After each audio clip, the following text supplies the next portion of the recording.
ये current affair का पहला नंबर प्रश्न देखते हैं। हाल ही में शाहपुर कंडी बांध परियोजना जो चर्चा में रही, यह किस नदी पर स्थित है ना? रावी नदी पर स्थित है। कहाँ है? पंजाब में। ध्यान रखिएगा। देखिए नोट में देखिए, शाहपुर में कंडी बांध परियोजना पंजाब के पठानकोट जिला में रावी नदी पर स्थित है, जो रणजीत सागर बांध के निचले बहाव में है। कहाँ है? तो निचले बहाव में है। ध्यान रखिएगा।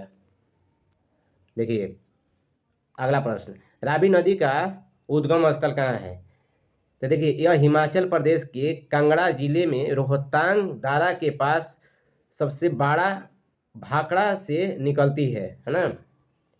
भाखड़ा से निकलती है। अगला प्रश्न, रावी नदी का वैदिक नाम क्या है? तो रावी नदी का वैदिक नाम परुष्णी है ना? नाम से जाना जाता है।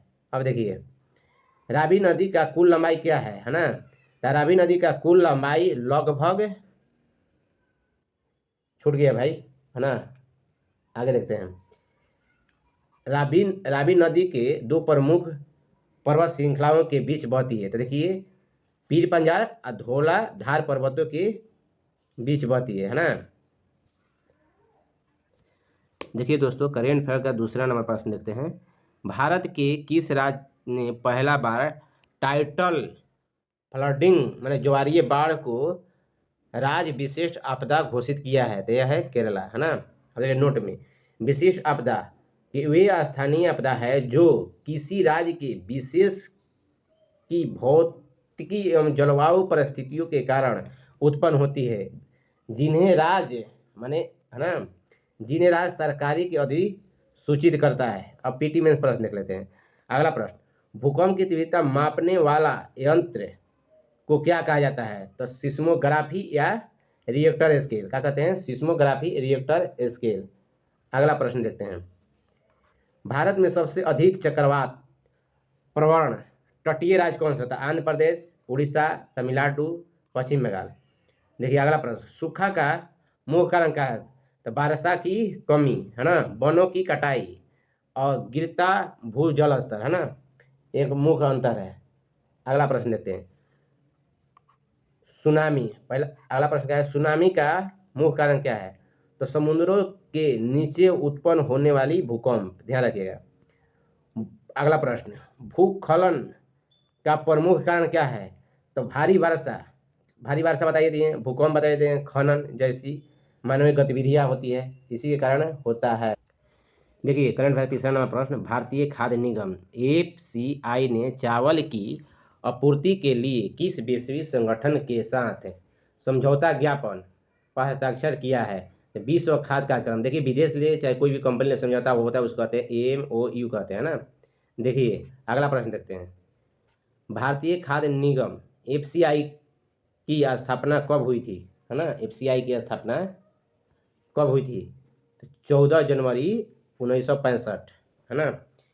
एफसीआई की स्थापना किस अधिनियम के तहत की गई थी?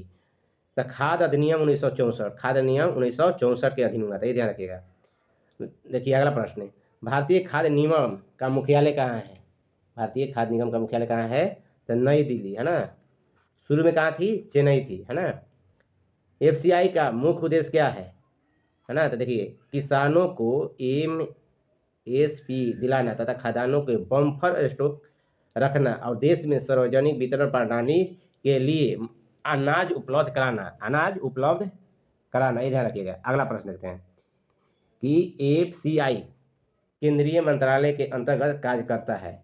देखिए उपभोक्ता मामले एवं खाद्य सार्वजनिक वितरण मंत्रालय के अधीन रहता है ना, वितरण मंत्रालय के अधीन रहता है। देखिए करंट अफेयर का चौथा नंबर पर है, हाल ही में ब्रिक्स इंडिया 2026 का आधिकारिक लोगो एवं वेबसाइट किसने जारी किया था? भारत सरकार है ना। देखिए नोट, भारत 2026 में ब्रिक्स की अध्यक्षता करेगा, ये ध्यान रखिएगा है ना। अब देखिए ब्रिक्स की स्थापना कब हुई थी? तो ब्रिक्स की स्थापना 2006 ईस्वी में हुआ था। कहाँ कब हुआ था? तो 2006 ईस्वी में हुआ था, ध्यान रखिएगा। देखो शुरुआत में ब्रिक्स है ना, पूरा ब्रिक्स नहीं था, बल्कि 2010 में दक्षिण अफ्रीका को जुड़ने पर ये ब्रिक्स हो गया है ना।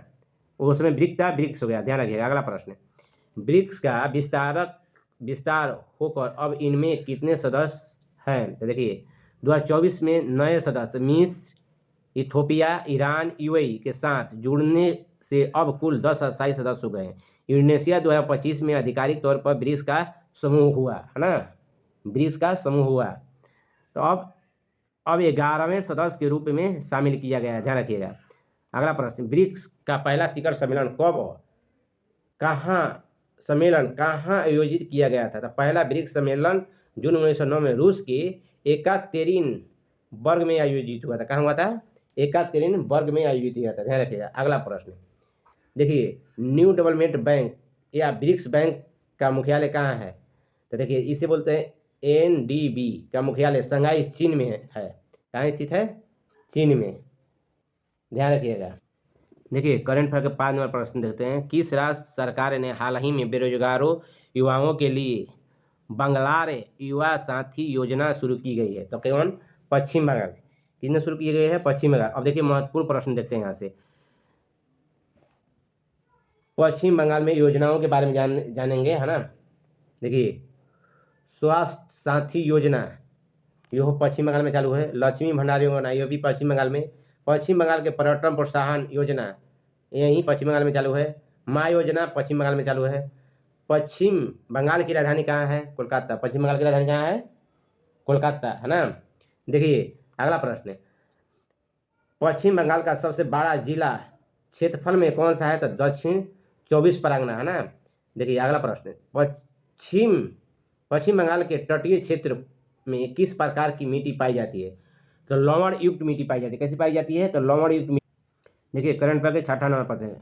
जुलाई नेशनल चार्टर जनमत संग्रह जो हाल ही में खबरों में था, यह किस पड़ोसी देश से संबंधित है? तो किससे संबंधित है? बांग्लादेश से। किससे संबंधित है? बांग्लादेश से। अगला प्रश्न देखते हैं, महत्वपूर्ण प्रश्न। देखिए बांग्लादेश का स्वतंत्रता दिवस कब मनाया जाता है? तो 26 मार्च को स्वतंत्रता का घोषणा हुआ था, तो उसी दिन से मनाया जाता है, ध्यान रखिएगा, है ना। अगला प्रश्न देते हैं, बांग्लादेश की राजधानी और सबसे बड़ा शहर कौन सा है? तो ढाका, है ना। बांग्लादेश का राष्ट्रीय गान अमार सुमार बांग्ला किसने लिखा? तो रविन्द्रनाथ टैगोर। किसने लिखा? रविन्द्रनाथ टैगोर।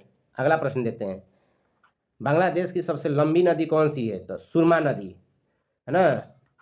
अगला प्रश्न देखते हैं, विश्व का सबसे बड़ा मैंग्रोव वन कौन सा है जो बांग्लादेश में स्थित है? तो सुंदरबन, ना।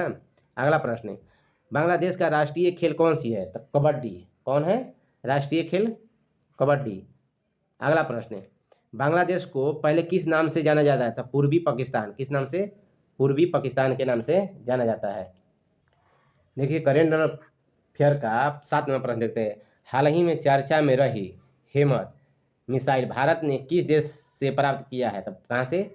फ्रांस से। कहाँ से प्राप्त किया? फ्रांस से। अब देखिए यहाँ से हम देखते हैं महत्वपूर्ण प्रश्न, है ना। देखिए पहला प्रश्न बोल रहा है, भारत ने S-400 ट्रांसफॉर्म वायु रक्षण मिसाइल किस देश से खरीदा है? तो रूस से। अगला प्रश्न, भारत ने ब्रह्मोस मिसाइल किसके साथ मिलकर विकसित किया है? रूस। भारत और रूस के संयुक्त उद्यम ब्रह्मोस एरोस्पेस है ना, मैंने दोनों मिलकर विकसित किया है, ध्यान रखिएगा। अगला देखिए अगला प्रश्न, भारत ने बराक मिसाइल प्रणाली किस देश से प्राप्त किया है? तो इजराइल से। अगला प्रश्न, हाल ही में किस मिसाइल के लिए भारत ने रूस के साथ 10,000 करोड़ के डील को मंजूरी दी गई? तो 2088 और अधिक में S-400 मिसाइल के लिए अभी समझौता किया है, फैन 100 आएगा। करेंट नंबर के 8 नंबर प्रश्न देखते हैं, हाल ही में भाषणी समुदाय कार्यक्रम का आयोजन किस मंत्रालय द्वारा किया गया है ना? देखिए इलेक्ट्रॉनिक एवं सूचना प्रौद्योगिकी मंत्रालय द्वारा, है ना। अब देखिए यह महत्वपूर्ण प्रश्न देखते हैं। पहला प्रश्न, अनुच्छेद 4 में क्या कहता है? शैक्षणिक संस्थानों में SC ST और सामाजिक शैक्षणिक संस्थानों में पिछड़ा वर्ग के ओबीसी के लिए आरक्षण करने की शक्ति दी गई है। देखिए अनुच्छेद 16 के 4 में दिया गया है कि सरकारी नौकरियों में पिछड़े वर्ग को पर्याप्त प्रतिनिधि न मिलने पर आरक्षण का प्रावधान है, यह ध्यान रखिएगा। 16 के 4 के ए में पद उन्नति में SC ST का आरक्षण का व्यवस्था लागू किया गया है। SC ST का आरक्षण का व्यवस्था लागू किया गया है। अनुच्छेद 17 का कह रहा है कि अस्पृश्यता का उन्मूलन और किसी भी रूप में इसका अभ्यास निषिद्धकरण है, माने इसको गलत उपयोग नहीं कर सकते हैं। अगला अनुच्छेद 303 लोकसभा में SC/ST के लिए जनसंख्या के अनुपातों में सीटों का आरक्षण है। अगला प्रश्न 332 में राज्य की विधानसभा में SC/ST के लिए आरक्षण का प्रावधान किया गया है ना। 9वां प्रश्न भारत के किस द्वीप पर गेलाथिया खाड़ी ट्रांसशिपमेंट पोर्ट का निर्माण किया जा रहा है? तो अंडमान निकोबार द्वीप पर। अब यहाँ ले देते हैं महत्वपूर्ण प्रश्न। भारत का सबसे दक्षिणतम बिंदु कौन सा है? तो इंदिरा पॉइंट, जो ग्रेट निकोबार में स्थित है। कहाँ है? ग्रेट निकोबार में स्थित है। अगला प्रश्न देखते हैं। ग्रेट निकोबार और सुमित्रा द्वीप के बीच की दूरी कितनी है ना? तो लगभग 150 किलोमीटर से कम, मतलब 90 समुद्री मील तक भी कम है। अगला प्रश्न ग्रेट निकोबार की प्रमुख स्वदेशी जनजातियां कौन सी है? तो सोमपेन है ना, और एक और है निकोबारी। अगला प्रश्न द्वीप पर कौन कौन सी प्रमुख राष्ट्रीय उद्यान है? तो कम्पवेल राष्ट्रीय उद्यान, एक और है गालाथिया राष्ट्रीय उद्यान अंडमान निकोबार में है। देखिए करंट अफेयर 10 नंबर प्रश्न देते हैं। G7 शिखर सम्मेलन 2026 का मेजबानी कौन सा देश करेगा? तो कौन सा देश? फ्रांस करेगा, है ना। अब देखिए महत्वपूर्ण प्रश्न देख लेते हैं चले। G7 का पूर्ण रूप क्या आता है, माने फुल फॉर्म क्या है? तो ग्रुप ऑफ 7, 7 देशों का समूह। क्या बोलते हैं इसको? 7 देशों का समूह।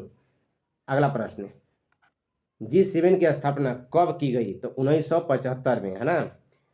G7 के सदस्य देशों में कौन कौन से होते हैं? तो देखिए Canada, France, Germany, Italy, Japan, United kingdom, है ना, जिसे यूके बोलते हैं, संयुक्त राज्य अमेरिका, है ना। 7 देश हैं, ध्यान रखिएगा। अब अगला प्रश्न देखते हैं। क्या भारत G7 का सदस्य है? उत्तर नहीं, भारत G7 का सदस्य नहीं है, लेकिन भारत को कई बार विशेष आमंत्रण सदस्य के रूप में शिखर सम्मेलन में बुलाया गया है ना। अगला प्रश्न G7 का पहला शिखर सम्मेलन कहाँ आयोजित किया गया? तो फ्रांस 1975 में, 2026 में 75वें में आयोजित किया जा रहा है।